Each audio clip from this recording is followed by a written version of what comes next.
നമസ്കാരം, ടുഡേ ന്യൂസിലേക്ക് സ്വാഗതം.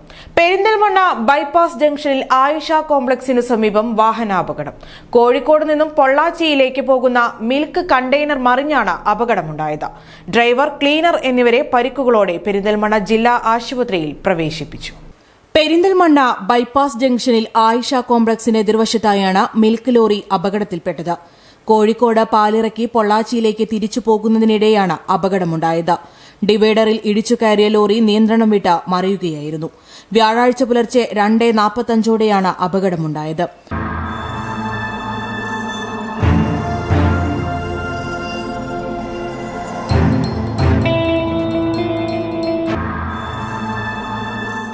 പൊള്ളാച്ചി സ്വദേശികളായ ഡ്രൈവർ അമലലിംഗേശ്വരൻ, ക്ലീനർ അബ്ദുൾ ഹമീദ എന്നിവരെ നിസാര പരിക്കുകളോടെ പെരിന്തൽമണ്ണ ജില്ലാ ആശുപത്രിയിൽ പ്രവേശിപ്പിച്ചു. ട്രോമാ കെയർ പ്രവർത്തകർ, Perinthalmanna police, fire and rescue പ്രവർത്തകർ എന്നിവർ സ്ഥലത്തെത്തി രക്ഷാപ്രവർത്തനം നടത്തി. ദിവസങ്ങൾക്ക് മുമ്പ് ആയിഷ കോംപ്ലക്സിലെ സെക്യൂരിറ്റി ജീവനക്കാരൻ അബ്ബാസ് ഇതേ സ്ഥലത്ത് വെച്ച് ലോറിയിടിച്ച് മരിച്ചിരുന്നു. Today news, Perinthalmanna. Sky gold സുരക്ഷാ പദ്ധതിയിലൂടെ പണിക്കൂലിയില്ലാതെ തന്നെ സ്വർണ്ണാഭരണങ്ങൾ സ്വന്തമാക്കാനിതാ ഒരു സുവർണാവസരം.